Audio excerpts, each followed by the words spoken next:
Alors aujourd'hui, je vais aborder un nouveau sujet avec vous qui s'intitule « Une paternité imposée ». Pourquoi ce sujet? Parce que j'ai eu un ami dans le passé qui a vécu une situation assez difficile. Alors je vais résumer ce qui lui est arrivé.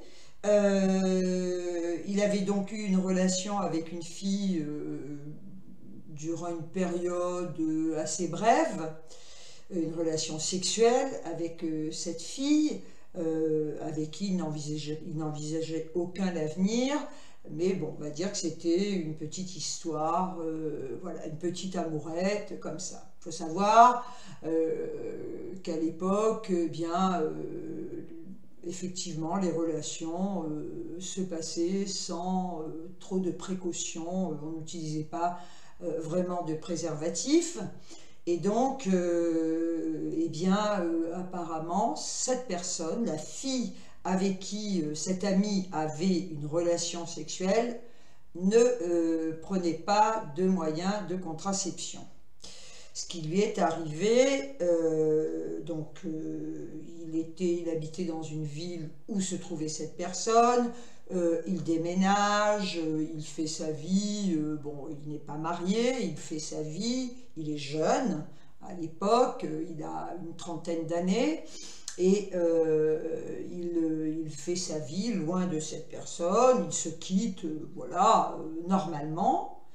Les années passent, et donc arrive à peu près, ce garçon a à peu près la trentaine, et il reçoit une lettre recommandée du tribunal l'informant qu'il doit effectuer un test ADN, un test de paternité, parce qu'il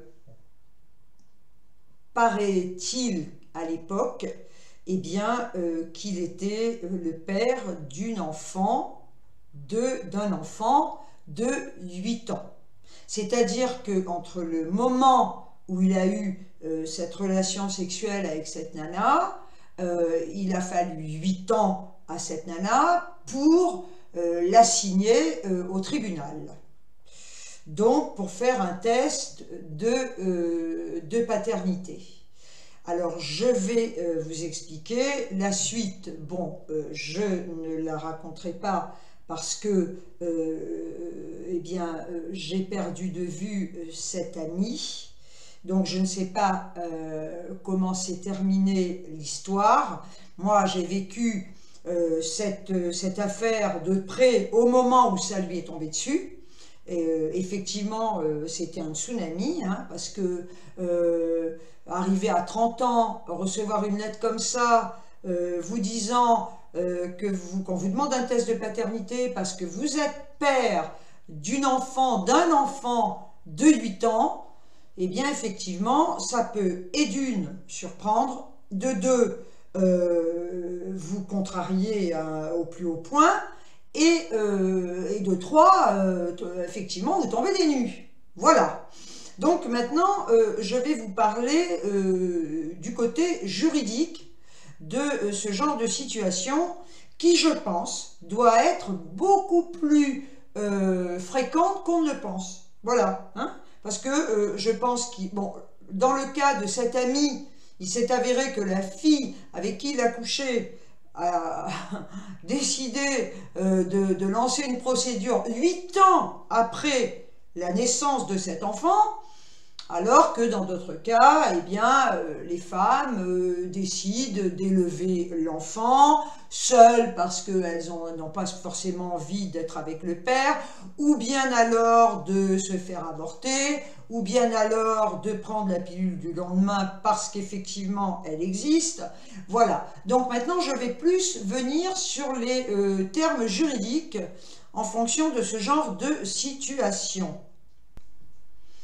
Alors, une paternité imposée est le processus par lequel une femme donne naissance à un enfant contre la volonté du père biologique et parfois à son insu. C'est ce qui s'est passé pour cet ami. Certaines femmes veulent un enfant pour elles seules et l'élever seule, comme je le disais précédemment. Les unes gardent la naissance secrète, d'autres, après coup, les informent. Informent, je veux dire les pères, le père ou les pères, qui n'a plus d'autre choix que de garder ou non le contact avec l'enfant, et d'autres, enfin, comble de cynisme, saisissent la justice pour obtenir une reconnaissance en paternité et une pension alimentaire, ce qui a été le cas pour cette amie dont je n'ai pas suivi l'évolution de la procédure, mais qui rentre dans ce cas de figure. Une fois enceintes, certaines femmes disparaissent de la vie de leurs compagnons et peuvent ne pas les informer sur l'état de grossesse, voire accoucher, sans les prévenir. Ils ne peuvent donc se positionner ni par rapport à la grossesse, ni par rapport à la naissance. Et parfois, n'apprennent jamais qu'ils ont engendré. Certaines d'entre elles, parfois plusieurs années plus tard, mettent en place une procédure judiciaire pour contraindre le père à reconnaître l'enfant et de ce fait à leur verser une pension alimentaire. C'est ce que j'expliquais précédemment. Donc c'est vrai que j'insiste sur ce fait-là parce que c'est souvent la démarche que font ces femmes-là pour se voir attribuer une pension alimentaire, surtout lorsqu'elles attendent autant d'années pour entamer une démarche judiciaire. Alors il est bon de savoir qu'un géniteur ne peut refuser une reconnaissance de paternité. Celle-ci est strictement obligatoire. Même s'il a été conçu sans son consentement, un gosse dans le dos, on appelle ça, même s'il refuse le test ADN, le juge estime qu'il est alors coupable. Il devra donc payer une pension alimentaire obligatoire, l'enfant sera obligatoirement son héritier, père et fils se devront obligatoirement solidarité mutuelle. Par contre, il faut savoir qu'une fois l'enfant adulte, il aura un devoir d'aide financière à l'encontre de son géniteur s'il est dans le besoin. Et ce géniteur sera son héritier au même titre que sa mère. Dans tous ces cas, il s'agit d'une violence faite à des hommes exclusivement qui les laisse totalement démunis. La loi ne leur offre en effet aucune possibilité d'empêcher une paternité ou d'en refuser la responsabilité. Il y a là une inégalité manifeste des droits. Les femmes, elles, bénéficient de plusieurs possibilités d'enrayer une grossesse ou de renoncer à une naissance non voulue, pilule du lendemain, IVG et même accouchement sous X. Certaines femmes souhaitent vivre de prestations sociales en élevant plusieurs enfants, parfois conçus avec des géniteurs différents. C'est ce qui s'est passé pour cette amie qui fréquentait cette femme qui déjà avait 5 enfants de pères différents et avec celui dont elle demandait une procédure était le 6e. Il est quand même très important de savoir que les pères, malgré eux, sont confrontés à une série de ressentis contradictoires et destructeurs. Au plan de la relation, sentiment d'avoir été trompé, trahi par la partenaire, ce d'autant plus qu'elle a fait appel à leur confiance. Au plan de la fécondation, traumatisme d'être contraint à donner la vie malgré eux, certains le qualifient de viol, tout en convenant qu'il faudrait trouver un terme spécifique. Par rapport à l'enfant, sentiment de culpabilité, car ils se sentent liés à lui, même s'ils ne l'ont pas désiré, et quelle que soit la ligne de conduite qu'ils adoptent. S'ils refusent le contact avec lui, ils ont le sentiment de l'abandonner. S'ils acceptent le contact, ils sont écartelés entre la contrariété que suscite son existence, l'affection qu'il lui porte malgré tout, et l'impossibilité où ils sont de lui expliquer les vraies circonstances de sa venue au monde. Si la révélation de la paternité est tardive, elle perturbe tout l'équilibre de vie qu'ils ont construit entre-temps, familial, financier, s'il y a une procédure et une condamnation. Ça bouleverse une vie entière. Dans le cas de cet ami, il était célibataire. Imaginez ce cas de figure également dans le cas d'hommes mariés avec des enfants, mais ça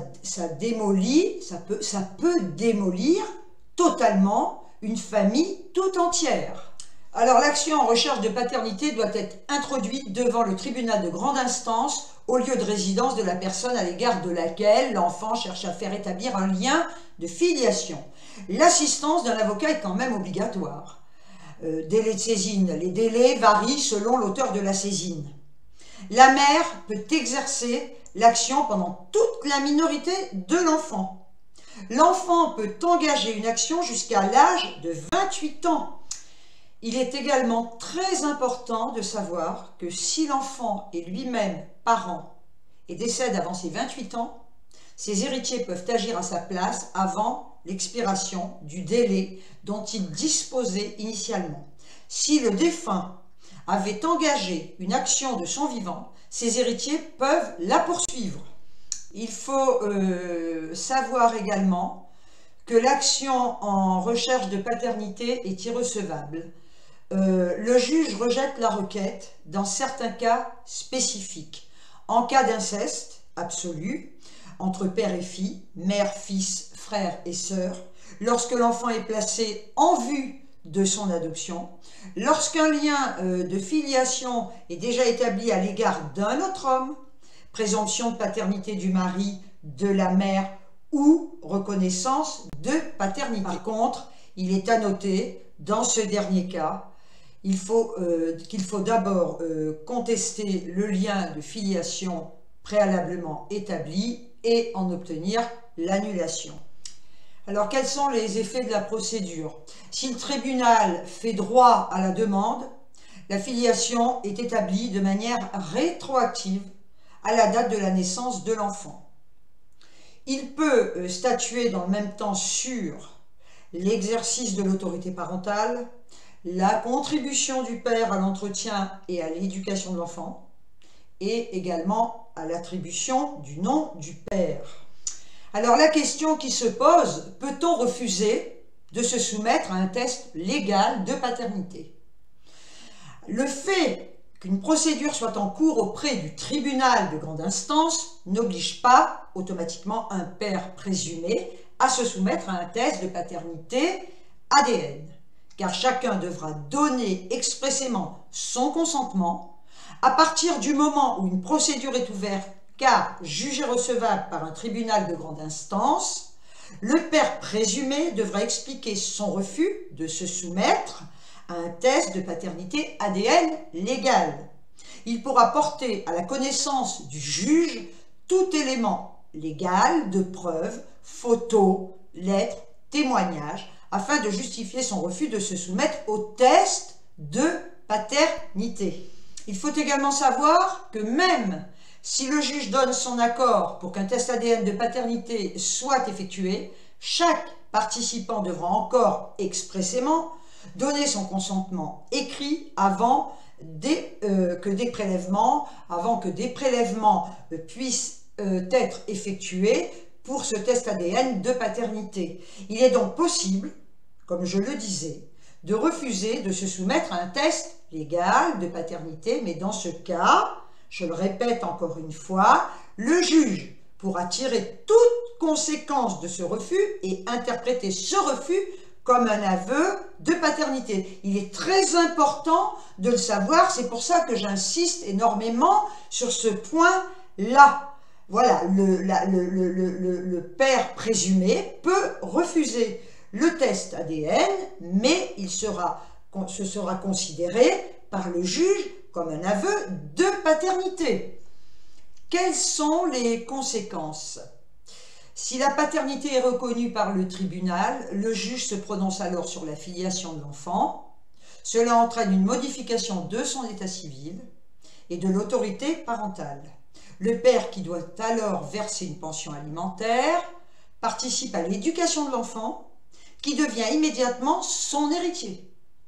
Mais si l'homme n'est pas reconnu comme le père de l'enfant, par le test ADN ou d'autres preuves, ils peuvent éventuellement se retourner contre la mère pour demander des dommages et intérêts. Les femmes peuvent obliger les hommes à reconnaître l'enfant, à verser une pension alimentaire pour lui, et qu'en outre, cet enfant sera leur héritier réservataire. Alors, devant la surprise, voire même la colère des hommes face à ce qu'ils considèrent comme une escroquerie, on leur explique que la loi se place du point de vue de l'enfant et de lui seul, et que cet enfant a droit à un père. Mais dans ce cas, comment peut-on justifier que l'accouchement sous X soit autorisé, qu'une femme puisse décider, alors que l'enfant est né, qu'elle n'en veut pas et qu'elle n'aura jamais aucune obligation envers cet enfant? Alors là, j'avoue que je ne comprends pas. La cohérence juridique me semble manquer, car où est l'intérêt de l'enfant ici? Pourquoi cette différence entre les deux sexes? Pourquoi le père est-il obligé d'assumer et pas la mère, puisque elle a le droit d'accoucher sous X sans aucun problème? Et là, dans le cas de figure de cet ami, il met une femme enceinte sans le savoir, et cette femme attend 8 ans pour le traîner devant les tribunaux et lui demander un test ADN. Alors, j'aimerais quand même comprendre pourquoi, effectivement, cette personne, cette femme, attend 8 ans. Alors, on pourrait penser peut-être que l'enfant réclame son père. Bon, il faut savoir que l'enfant réclame son père, déjà se pose des questions sur le père avant 8 ans.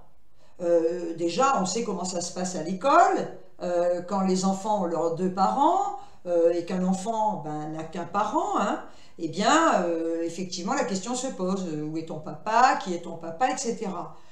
Là, il y a quelque chose qui m'échappe dans cette demande de paternité. Pourquoi cette femme attend 8 ans? Là, franchement, il y a un truc qui m'échappe. Sachant quand même déjà qu'elle a 5 gamins, de pères différents, qu'elle tombe enceinte. Donc, à un moment donné, je veux dire, elle tombe enceinte, elle sait où trouver le père, et elle ne dit rien. Alors, il y a 2 solutions. Il est trop tard pour qu'elle se fasse avorter, ou alors ça fait partie de certaines convictions peut-être religieuses, peut-être dont je doute, je ne peux pas en parler, je ne sais pas, et elle décide de garder l'enfant à l'insu du père et contre toute demande, contre toute concertation. C'est faire un petit dans le dos, c'est dégueulasse, quoi. Et arriver au bout de 8 ans, sans essayer auparavant, au préalable, d'avoir au moins eu un contact avec le pseudo-père, pour essayer d'en discuter. Non, non, non. Ça va directement devant un tribunal de grande instance. Cet ami reçoit en recommandé ce courrier, l'informant qu'il doit faire un test ADN parce qu'il est, soi-disant, le père de cet enfant de 8 ans. Croyez-moi que quand cet ami a reçu ce courrier, eh bien d'un coup sa vie s'est écroulée. Parce que déjà, il avait, alors déjà le choc passé, il éprouvait ce sentiment d'avoir été spolié, parce qu'effectivement un enfant ça se fait à deux, et la première des choses à faire, c'est d'en informer quand même le principal intéressé, qui est le père. Même si on veut garder un enfant, à moins qu'au départ, moi j'ai connu comme ça des femmes qui ont voulu faire un enfant toutes seules, qui ont trouvé un géniteur, qui se sont mis d'accord avec le géniteur, et qui n'ont pas voulu que ce géniteur fasse partie de la vie de l'enfant. C'est un accord mutuel. Mais là, dans ce cas de figure, il n'y a pas de concertation, on fait un enfant dans le dos de cet ami, et au bout de 8 ans, on rapplique en lui disant rien d'ailleurs, il reçoit une lettre l'informant qu'il est apparemment le père de cet enfant de 8 ans. Mais comment peut-on réagir? Comment peut-on accepter? Et comment d'un coup avoir par magie l'âme d'un père? Moi ça me semble complètement incohérent. On ne peut quand même pas s'improviser père en l'espace d'une lecture d'un courrier, quoi. Hein? Et comment peut-on créer des liens avec un enfant de 8 ans quand on a quand même on a quand même perdu les 8 années essentielles? Comment peut-on arriver? Alors là, je ne sais pas, parce que je vous dis, je l'ai perdu de vue par la suite, mais ça, c'est une question que je me pose. Comment peut-on arriver à créer des liens avec un enfant qui est déjà quand même élevé d'une certaine manière, qui n'est pas forcément la vôtre, hein, parce que vous n'avez pas pu vous investir dans cette éducation, vous n'avez pas pu faire évoluer votre amour dans cette éducation, dans la relation père-enfant. Franchement, là, je trouve ça mais d'une malhonnêteté épouvantable.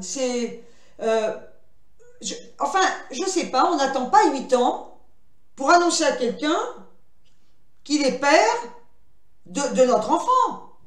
Enfin, je trouve ça, mais ça n'a pas de sens. C'est une histoire de fou. Alors, dans ce cas-là, ben, je considère la femme comme une garce. Oui, comme une garce. J'ai pas peur de le dire. Parce qu'on va dire, un homme est un salaud quand il abandonne une femme enceinte, c'est déjà arrivé. Moi, j'ai connu aussi ce cas de figure, hein, un couple marié comme ça, oui. La femme étant mariée tombe enceinte et le mec la largue pour une autre nana avant qu'elle accouche. Hein.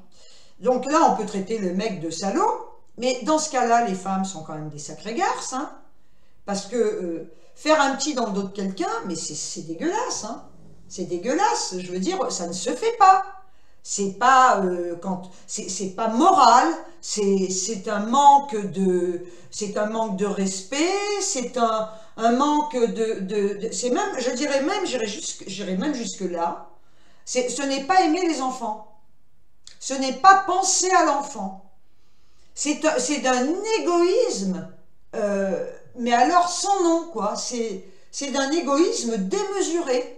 Parce que faire ça, d'abord c'est rendre déjà l'enfant malheureux, c'est rendre le père, le pseudo-père, le mettre dans une situation mais complètement hallucinante, hein. Ça pourrait même pousser au suicide, un cas comme ça. Hein.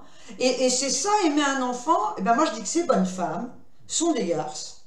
Ce ne sont pas moi je ne les considère pas comme des bonnes mères, parce que quand on est une mère dans l'âme, eh bien, la première des choses à faire, c'est déjà de mettre au courant le géniteur de cet enfant et ne pas arriver au bout de 8 ans avec une lettre du tribunal pour le mettre devant le fait accompli. Et puis l'enfant presque attend qu'il soit marié, et d'autant plus que la loi va dans le sens de l'enfant qui, lui, peut aller jusqu'à ses 28 ans pour réclamer ce droit de paternité. Enfin bon, écoutez, c'est comme ça. Les lois sont vachement mal faites, je trouve, hein. Elles vont pas vraiment, elles aident pas, elles sont pas là pour aider les gens, hein, au fond, hein. Il y aurait quand même de sacrées réformes à faire dans beaucoup, beaucoup, beaucoup de domaines. Mais là, quoi faire? À part subir. Voilà, et bien écoutez, j'espère encore une fois que ce sujet vous aura intéressé. J'avais envie de l'aborder parce que c'est du vécu, voilà, pas pour moi, hein, mais je l'ai vécu au travers de cet ami. Et j'avais envie de vous en parler parce que effectivement, il faut être prudent. Surtout, enfin, je mets surtout les mecs en garde parce que toutes les femmes ne sont pas bien, hein, et vous pouvez vous retrouver piégé à cause d'une garce du jour au lendemain et votre vie peut basculer. Alors les mecs, faites hyper attention, hein, parce que c'est très facile de se faire mettre enceinte quand on le veut vraiment. Voilà, hein. Alors si vous ne savez pas qui vous avez vraiment à côté de vous ou en face de vous, un conseil, mettez un préservatif. De toute façon, à l'heure actuelle avec le sida, c'est grandement recommandé, mais en plus, pour éviter ce genre de déboire, eh bien, faites très attention. Voilà. Alors les gars, hein, faites gaffe. Sur ce, je vous laisse, je vous envoie des tas de bisous, et je vous dis à très très vite pour une autre vidéo ou un autre sujet. Voilà. Ciao, ciao!